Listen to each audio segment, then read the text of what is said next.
Am glamurული ღონისძიებით საფუძველი საქართველოში საშობაო საღამოების მოწყობას ეყრება. დაგეტყვით იმასაც, რომ იდეის ავტორი სახელოვნებო ინდუსტრია Art Palace-ია, რომელმაც ბაზარზე სულ ცოტა ხნის წინ საკმაოდ ხმაურიანად შემოაბიჯა და არც ისაა უცნაური, რომ პერიოდულად მსგავსი ღონისძიებებით გვანებივრებს. სამნაწილიანი გრანდიოზული საღამო კაჭრეთში სასტუმრო კომპლექს ამბასადორში გაიმართა. საშობაო საღამო, რომელშიც მონაწილეობა მსოფლიო დონის საოპერო მომღერლებთან ერთად ახალგაზრდა ქართველმა შემსრულებლებმა მიიღეს Art Palace-ისთვის პირველი დამოუკიდებელი მასშტაბური პროექტია.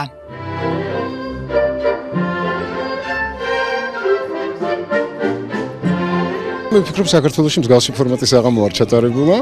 ეს არის ევროპაში კარგად დამკვიდრებული ტრადიცია საშობაო შეხვედრები და Art Palace ცდილობს ახალი სიახლე შემოიტანოს და საშობაო საღამოების სიმფონიურ ორკესტრთან ერთად და ამდენი ვარსკვლავი, რაც დღეს იქნება წარმოდგენილი სცენაზე, ერთად თავმოყრილი, ეს ძნელი სანახავი არის.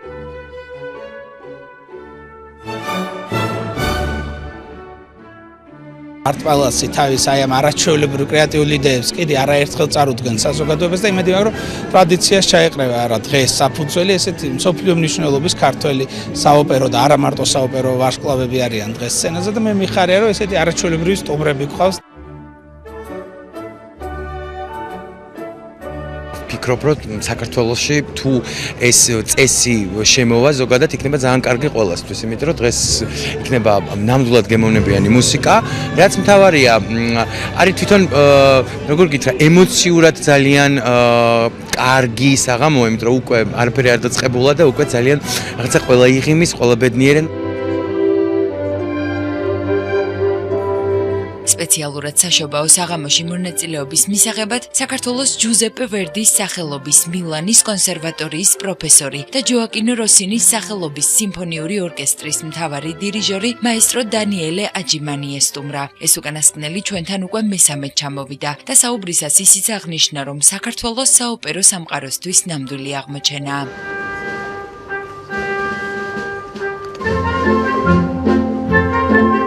In Georgia, you have the most beautiful voices over the world. I live in Milano, and in Milano, in Scala, we heard always Georgian voices. They are the most beautiful. And this evening, you have some fantastic tenor, soprano, and so on. And the music is the most beautiful music in the Italian and French repertoire. თამამად გეტყვით, რომ სტუმრების კლასით Art Palace-ის საღამო არც ერთ მილანურ ღონისძიებას არ ჩამორჩენია. საპატიო სტუმრებს შორის არაერთი მსოფლიო დონის ვარსკვლავი ვიხილეთ. მათ შორის პაატა ბურჭულაძეც, რომლის ფონდთანაც სახელოვნებო ინდუსტრია პირველი დღიდან თანამშრომლობს. ძალიან ძნელი ამის დაწყება, მაგრამ ნახეთ რა კარგი შედეგი აქვს უკვე ამ წამოწყებას და ეხლა ვცდილობ ჩვენ ყველანი ხელოვნები რომ გვერდში ამოვუდგეთ რაც შეგვიძლია. ეხლა შეიქმნეს Art Palace და მე ვფიქრობ რომ ძალიან დიდი გეგმები და დიდი კარგი ამბები ელის ჩვენ ხელოვანებს. თავისთავად ძალიან კაი ფაქტია. ძალიან სასიამოვნოა პირველ რიგში ის რომ გავიგე რომ კლასიკური მუსიკაც არის და შერეულია ეს ყველაფერი და რა ვიცი მშვიდობას უსურვებ ჩვენ ქვეყანას და შობა დღეს ასე შევხვედრილი ყავით ყველანი ერთად.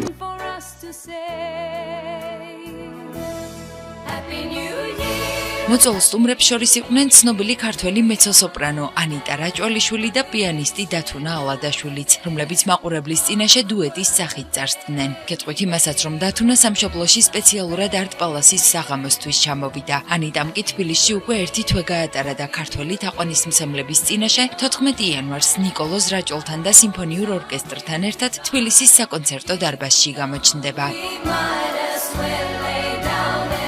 ეს არის ულამაზესი საღამო, რომელიც დღეს აქ ჩატარდება Art Palace-ის ინიციატივით, მათი ორგანიზებით. ძალიან ბედნიერი ვარ, რომ ამის ნაწილი ვარ, ძალიან ბედნიერი ვარ, რომ შობა დღეს ასეთი ტრადიცია დამყარდება და ჩატარდება საოცარი კონცერტები. ამჯერად სულ რაღაც ერთი კვირით ვარ თბილისში, დღევანდელი დღისთვის გილოცავთ ყველა შობას. ძალიან დიდი მადლობა მინდა უთხრა Art Palace ჩემი მოწვევისთვის. დღეს გვექნება ასე ვთქვათ ჩვენი ბლოკი, ანიტა რაჭველიშვილს და მე, ჩვენი დუეტი, რომელსაც უკვე საბედნიეროდ მსოფლიო შემოიარა და ეხლა უკვე ისევ თბილისში ვბრუნდები. კონცერტის დასკვნით ნაწილში სცენაზე ახალგაზრდა ქართველი შემსრულებლები გამოჩნდნენ და საშობაო საღამო დაასრულეს. თამამად გეტყვით, რომ მსგავსი მასშტაბების საშობაო ღონისძიება ჩვენი რეალობისთვის პირველია. არტ-პალასის წამოწყებას კი საინტერესოს დავარქმევდით. სახელოვნებო ინდუსტრია ხომ ყოველ ახალ ნაბიჯზე სასიამოვნოდ გვაკვირვებს.